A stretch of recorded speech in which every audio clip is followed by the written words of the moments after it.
Are you looking for valuable business advice to reach that 7-figure revenue mark? Do you want actionable tips to properly navigate through every business challenge you encounter along the way? Let Tersh Blissett and Josh Crouch be your guide in getting you to the top here at Service Business Mastery. Tune in as they sit down with world-renowned authors in business, leadership, and personal growth who share valuable insights about management, marketing, pricing, human resources, and so much more. Let their nuggets of wisdom gold guide you in owning a thriving, profitable, and ever-growing business. Here are your hosts, Tersh and Josh.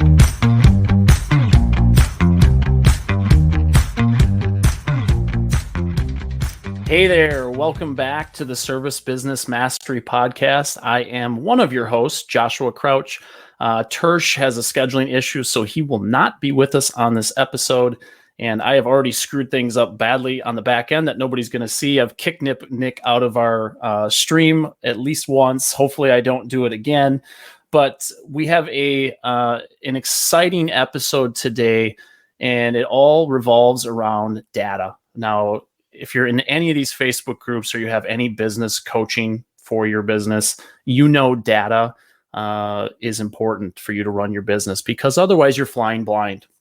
And one of the biggest problems I see is that service businesses, they start with a CRM and they think they're on the right track. The problem is you ask them questions about how their technicians are performing, or their average ticket, or their average sale, or which marketing methods are working the best. And that one's especially true in my case.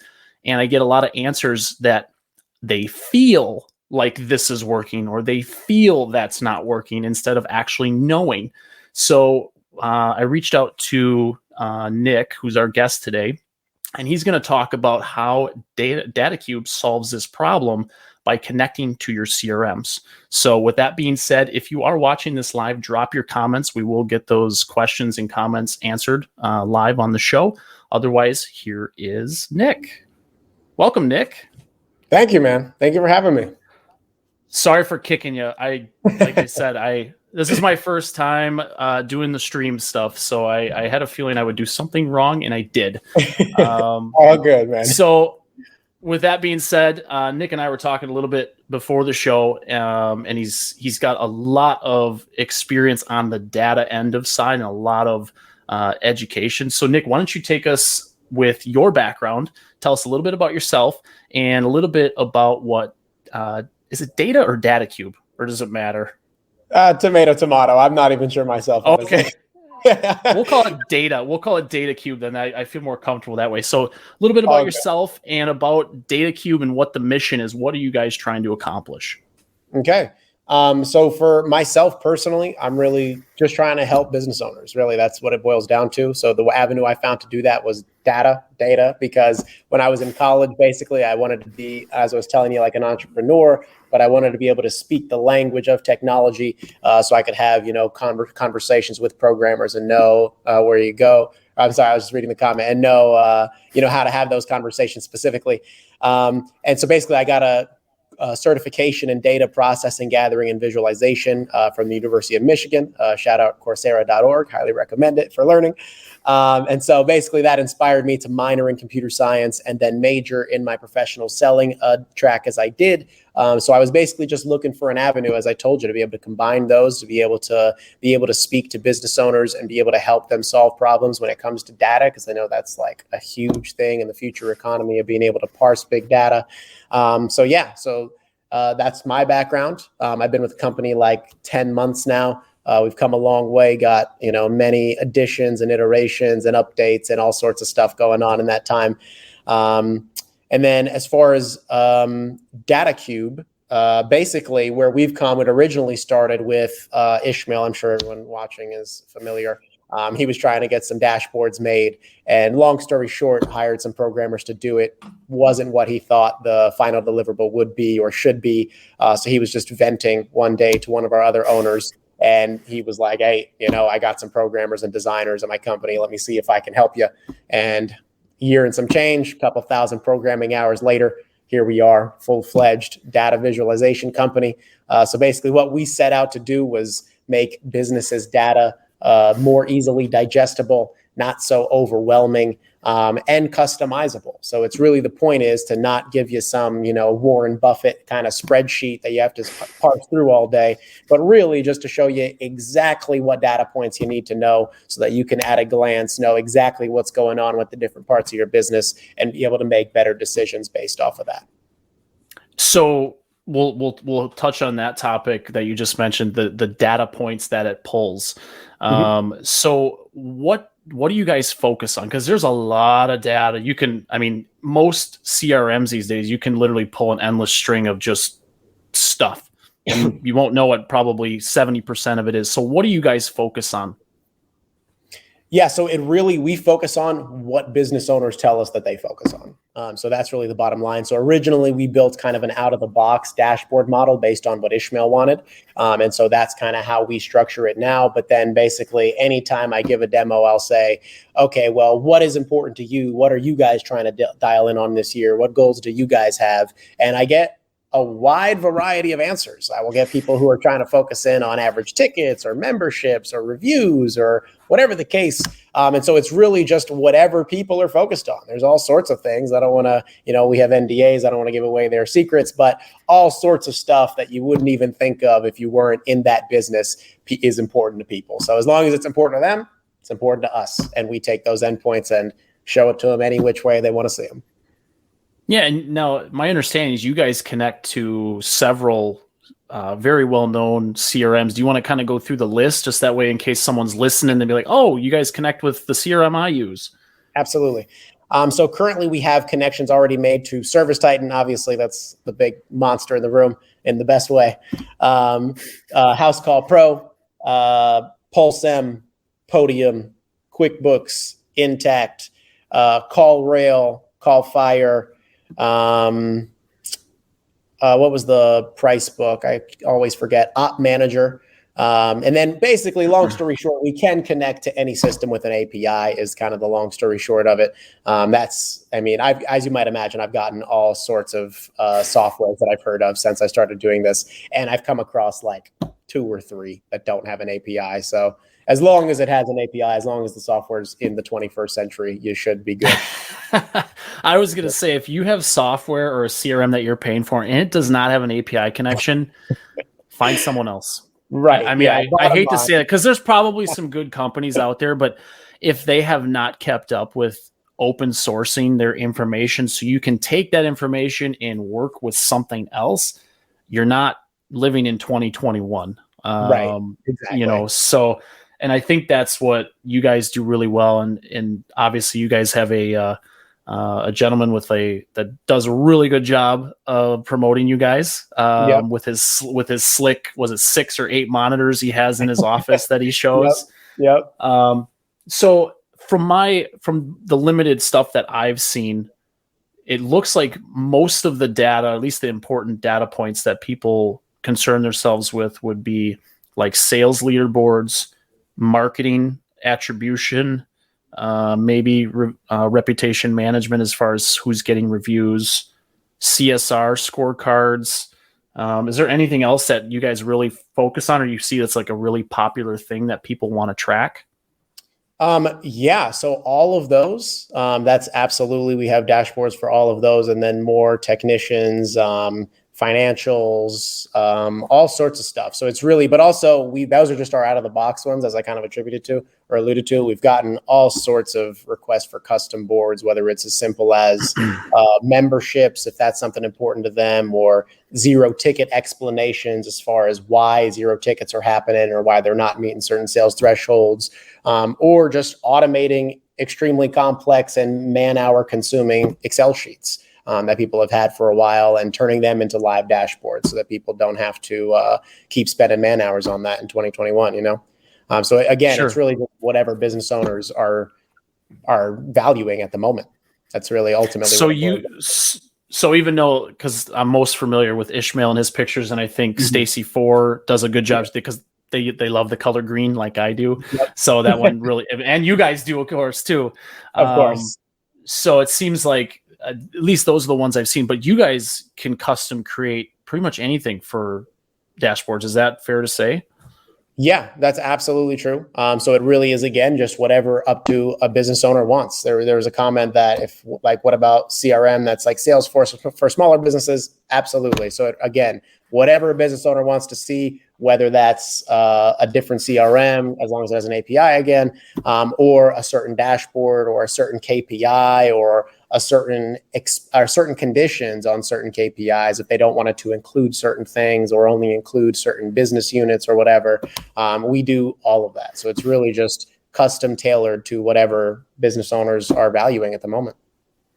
So I guess to sum that point up, if whatever CRM you are using, even if you're not in, let's say, the home service businesses and you're not using some of the more popular ones that are like trade specific, obviously Salesforce is more like a general CRM that does a lot of different things really well.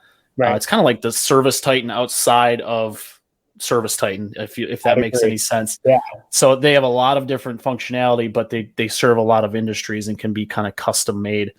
Yep. You just need to ask whoever your client success manager or whatever their title is, just ask them if they have an API connection, or just go Google it online. If they have an API connection, let's make it happen. Yeah. That's typically what I'll do. When people say like a specific software, I'll Google that software name, API, and usually there's some documentation that says, these data endpoints are available and all that good stuff. So then it's just a conversation of, how do we connect to it? How do we show you what you want to see? How do we show you the data endpoints that are important to you and not show you the ones that aren't? Sure. So with that being said, Datacube has been around for how long? A little over a year. It's been in development for about a year and a half. But I think the first boards went live maybe like 13, 14 months ago. I'm not exactly sure. Okay. So, and that was, I'm assuming Ishmael was probably one of the first ones. I believe he's the first one I remember seeing. Yeah, I believe he was the first or one of the first. Yeah. Not okay. That one. Hang on one second. Regardless, got to give it to him.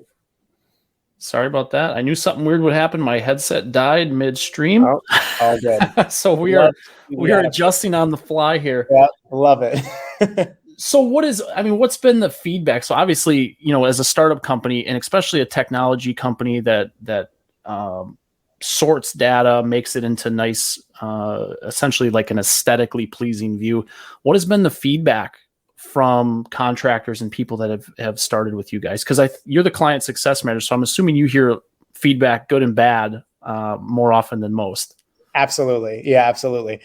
So the feedback, it kind of varies. It really is just whatever the business owner wanted when they went into it. They'll just give me feedback on that part of it. So whether it was if they wanted the information for themselves to make better decisions, to be able to quickly assess whatever's going on, be able to diagnose training opportunities for their employees, then they'll come back and tell me, oh, I love having the information live. I'm no longer, spending an hour of my day researching financial statements that I shouldn't be doing in the first place. Or if they had a bunch of Excel sheets they were making, as I alluded to, they'll come back and say, oh, thank you. I can't believe we don't have to do this anymore. We've repurposed this employee that was doing that into actually bringing us money, or it's just they put a leaderboard up and then all of a sudden that competition of having the accountability and the guys up on the wall will suddenly make the guys, perform a little better, puts a little fire under their butt, and they'll go for the ask a little more often. They'll be more inclined to follow up, to be persistent, to overcome an objection, or whatever the case. It really just depends on whatever the business owner was trying to accomplish. But overwhelmingly, we have happy customers that got whatever they were trying to get into it, provided that, they had reasonable expectations. If somebody was trying to 10x their business or something like that. I don't know if we've seen that, but just reasonable goals of trying to dial in on your numbers and get people sorted and get people motivated. That I hear overwhelmingly. Well, and that's the thing, right? I mean, the one nice thing, and I'm speaking of Service Titan here because I don't know some of the other programs, how they do, like the technicians have a tab. At least the technicians in Service Titan can see their numbers regularly. Absolutely. But they never know how they stack up. And generally speaking, most technicians and most people in general, CSRs, technicians, office staff, there's always somebody always has a competitive desire. Some are higher than others. Yep. But most often people don't want to see themselves at the bottom of a leaderboard. Like that's just a place that, okay, what I need to start doing something better, or I need to find something else to do, right? Because if I am booking calls at the lowest rate and the next person is 5 percentage points higher than me, maybe this isn't for me, or I need to get better. I need to ask for training.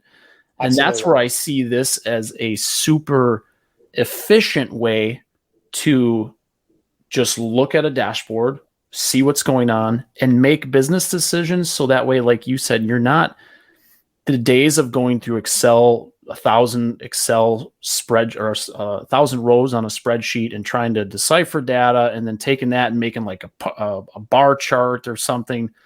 Like all that time wasted is literally a connection point. Now, obviously there's a lot that goes into it to get that connection point. That's where you guys come in. Mm-hmm. But the just knowing, and I talked to Nick a little bit about this before, because one of my biggest struggles as a digital marketing company is I see the calls, I see the leads coming in, but some clients don't track these things the way they should. So it's one of those things like, where does the fault lie? Is it on the marketing company to track these things for them, or should the business owner be doing it? Now, me personally, since I was in the contracting world, I feel like I need to help people get there, which hopefully this episode and speaking to you guys helps. Even if it's not with you guys, just get the importance of tracking everything. Absolutely. Business becomes so much easier with data. And I know someone who works at Service Titan. I don't know if she watches the show, but Sarah over at Service Titan, she's part of the marketing team. She literally is like, anytime there's a marketing question, I don't know if you met her at Service World or before. Yeah, she is awesome. She literally is like this huge wealth of knowledge. And when she starts asking questions, it gets really like, she wants to know this point and this point and this point. Yes. She would actually be a great person for you guys to talk to as far as like, hey, how do we develop this further? Right. But so what have you seen as far as, because I know HVAC, obviously a lot gets talked about, like average ticket and stuff like that. Have you seen mostly like HVAC companies jumping to do these dashboards, or have you seen some influx of some other trades starting to come on board? Yeah, so primarily we'll see the top three of HVAC, plumbing, and electrical. However, we've seen all sorts of things, whether it be pest control or restoration services or garage doors and doors in general, or any type of home service that you could imagine.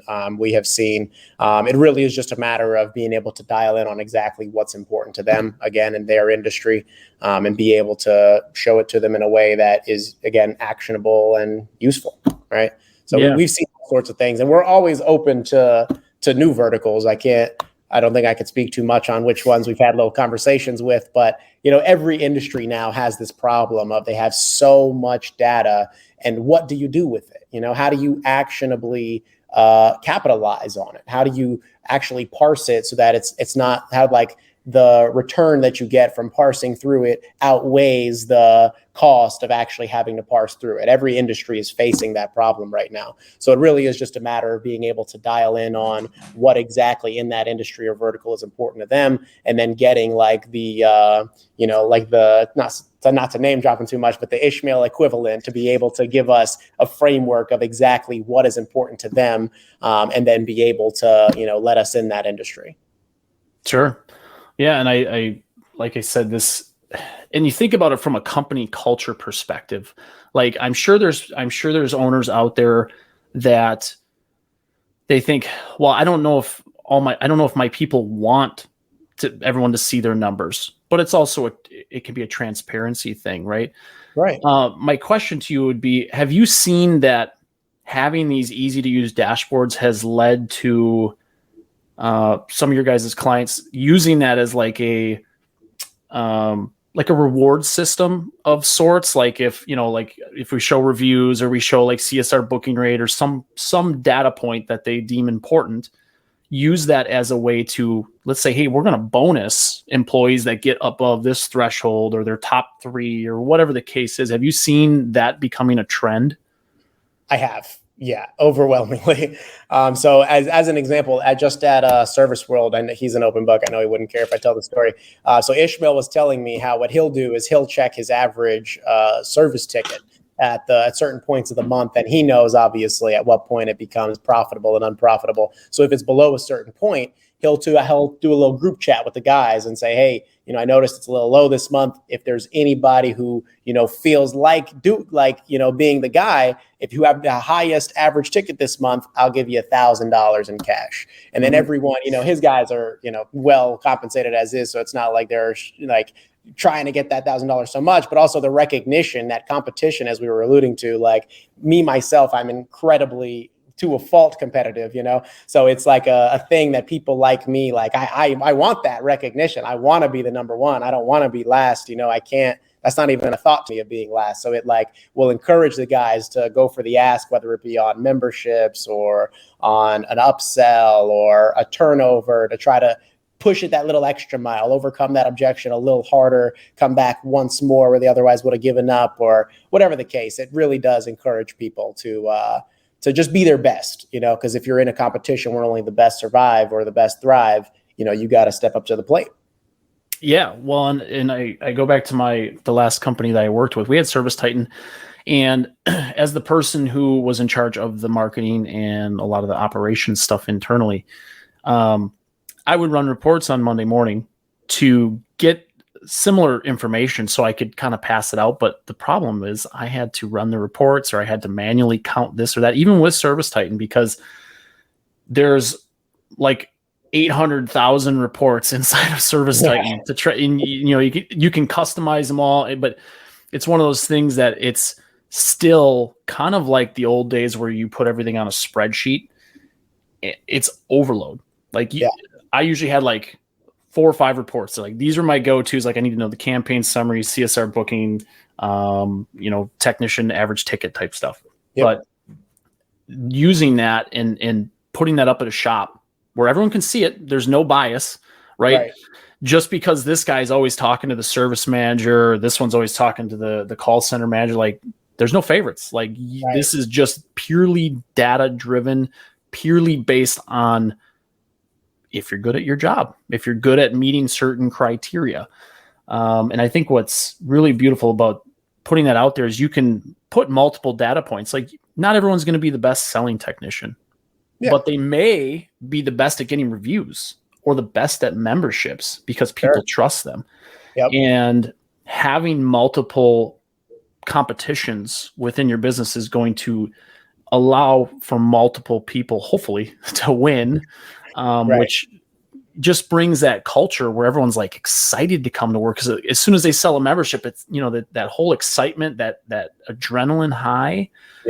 Because they know it's going on the leaderboard. Like they know their numbers are going to change. And that gamification is becoming so important. I agree. I see that in our clients. Oh, hey, Tersh. Hey, Tersh.